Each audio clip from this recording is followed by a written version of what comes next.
நாம கல்யாணம் பண்ணலாங்கிற ப்ரொபோசலை வைப்பான்.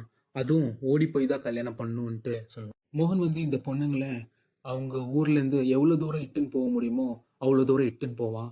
பக்கத்தில் இருக்கிற ஏதாச்சும் ஒரு கோயிலில் வந்து கல்யாணம் பண்ணி அங்கே எங்கேயாச்சும் இருக்கிற ஒரு ஹோட்டலில் தங்கலான்ட்டு சொல்லுவான்.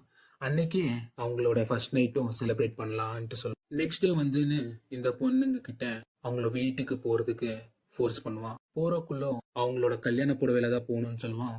அதுக்கப்புறமா போற வழியில ரொம்ப திருடங்கள் எல்லாம் இருக்கிறதுனால உன்னோட நகையெல்லாம் ஒரு பேக்ல போட்டு சேஃபா வச்சுக்கோன்னு சொல்லுவான். இதெல்லாம் இந்த பொண்ணுங்களோட நல்லதுக்கு தான் சொல்றான்னு நினைச்சு அவங்களும் இவன் சொல்றதெல்லாம் கேட்பான். மோகன் வந்து இந்த பொண்ணுங்களோட பீரியட்ஸை பத்தி கேட்டு இப்பதானே கல்யாணம் ஆயிருக்குது, இப்பவே நம்மளுக்கு குழந்தை வேணான்னு சொல்லி அவங்களுக்கு இந்த ஐபி பில்லை கொடுப்பான். ஆனா அந்த ஐபி பில்ல அவன் ஏற்கனவே சைனடை மிக்ஸ் பண்ணி வச்சிருப்பான். இந்த பில்லை எடுத்துக்கும் போது அன்ஈஸியா இருக்கும். அதனால பக்கத்துல இருக்கிற ஏதாச்சும் ஒரு பப்ளிக் டாய்லெட்டுக்குள்ள போய் தான் இந்த டேப்லெட் எடுத்துக்கணும்னு சொல்லுவான். அவங்களும் இதை சாப்பிட்டா நான் அங்க சத்து போயிடுவோன்னு தெரியாம டாய்லெட்டுக்குள்ள போய் இந்த டேப்லெட்டை சாப்பிட்டு இறந்து போயிடுவாங்க. ஒரு மர்டருக்கு அப்புறமும் மோகன் வந்து மறுபடியும் தர்லகட்ல இருக்கிற அவனோட மனைவிகளோட வீட்டுக்கு போவான்.